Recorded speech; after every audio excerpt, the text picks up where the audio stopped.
nag-away-away na ang mga pag nakaposisyon sa gobyerno sa atin. Ano ba talagang nangyari? Ito, mahirap i-explain.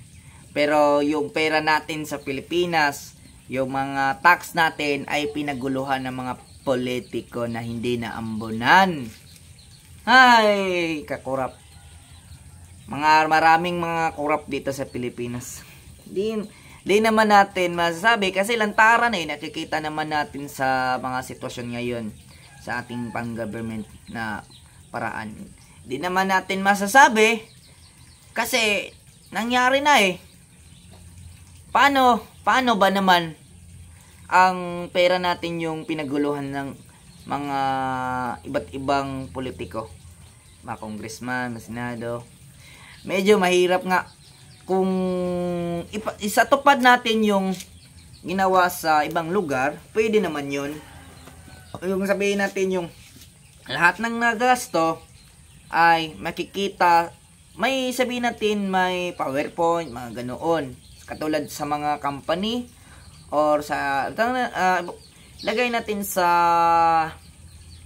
sabihin natin sa mga sitwasyon na katulad sa Dubai, sa US at ibang lugar na pinipresent yung mga lahat na nagasto. Hindi lang sila yung nakakita, dapat buong Pilipinas i-explain ano ba yung mga nagasto yun para at least maiwasan yung corrupt. At hindi lang naman pwede yung certification lang. Kailangan yung mga nagasto sa bawat isa at binigay sa mga politiko, dapat may auditing iyan. Kung may auditing iyan, dapat pinapakita, hindi tinatago. Kasi tayo naman, Pilipino, gusto lang naman natin transparent. Wala tayong iniisip na masama, maliban lang sa correct yung paghawak ng pera sa kaban ng ating bayan. Kasi para at least mag-i-improve naman yung Pilipinas. Kasi mahirap dito sa Pilipinas ay talamak yung corrupt. Makikita naman natin na talamak talaga. Nag-aaway sila dahil sa pera, pero hindi naman nila pera ng mga tao. Ako, nagtatax ako sa government, pero pwede naman ako magpaliwanag, pero wala naman akong iniisip na masama. Ang sa akin lang naman is analysis lang naman to Analysis. Yung ano ba talaga reaction ko tatungkol dito sa Pilipinas. Pilipinas, pag magtayo ka ng negosyo, marami pang chichi-burichi. Pero doon ka sa ibang lugar o ibang bansa katulad ng Dubai, mapilis lang, di aabuti ng ilang buwan, ilang araw. Sa ibang bansa, oo. Pero dito sa Pilipinas, medyo mahirap. Dito lang yung Pilipinas, yung mga politiko, sugapa sa pera. Tatakbo lang para sa pera. Ganun talaga Tatanggapin na lang natin. Kasi, yun ang culture natin dito sa Pilipinas. Anong pinanganak ako hanggang ngayon ay ganun pa din, walang pinagbago. Nandyan pa rin yung mga corrupt na mga tao na iniisip yung sariling bulsa nila, hindi yung pagkatao ng ibang mga tao. Yun lang mahirap. Wala namang masama na sinabi ko to, pero hindi din ako magpapangalan ng tao kasi mahirap. Baka kasuhan tayo ng civil libel. Ang sa akin lang naman ay para at least maiwasan natin yung mga corrupt, dapat may batas talaga na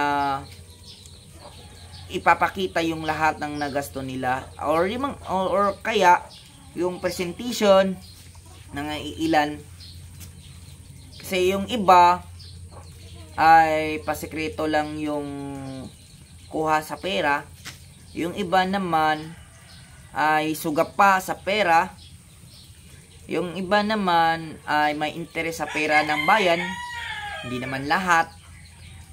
May konti lang na population sa mga politiko, siguro mga 1%, 2%, 3%, hindi ko sigurado, na tunay sa serbisyo.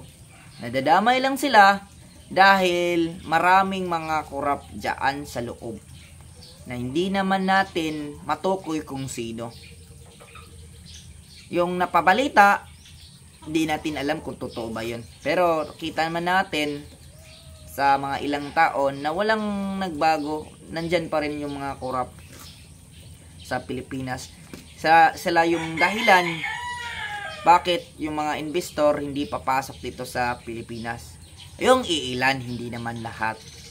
Yung iilan ay ginawa na yung business ang politics.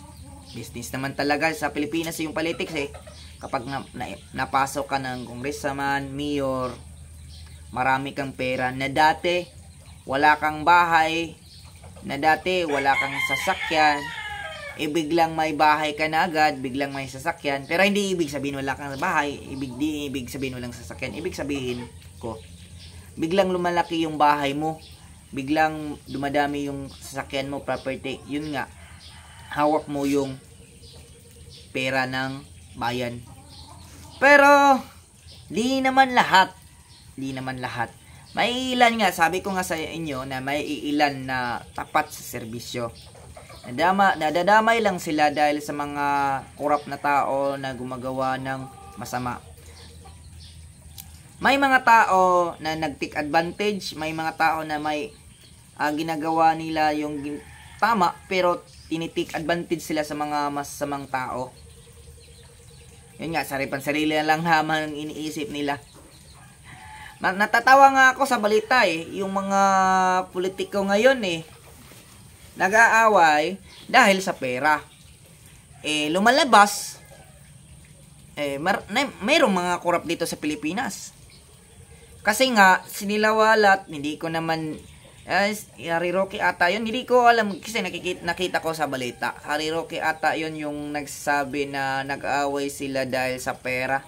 Kasi, may iilan kasi na hindi na ambunan. Yun nga, natatawa ako dahil nag-aaway yung mga korap. Sila lang yung nag-aaway kasi dahil sa pera. Tayo, mga Pilipino na nakatira dito sa Pilipinas na walang posisyon, nanood lang tayo sa mga dalawang buhaya o mga buhaya na nag-aaway dahil sa pera. Ang nga, naisip ko na di naman sa akin, di yan okay. Hindi yan okay sa atin kasi nga maraming mga Pilipino ang napanood ng mga ganyan na mga sitwasyon. Medyo mahirap pero ganun talaga ang Pilipinas. Wala naman nagbago. Nag-aaway pa rin yung mga hindi naambunan, yung kulang, yung di sakto ng hatian sa pera. Sila lang naman yung nag-aaway-aaway.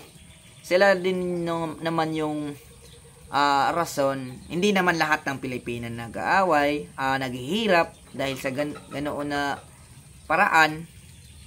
Pero hindi yan pwede. Kasi nga, nakikita niyan sa mga Pilipino katulad ko at maraming gagaya.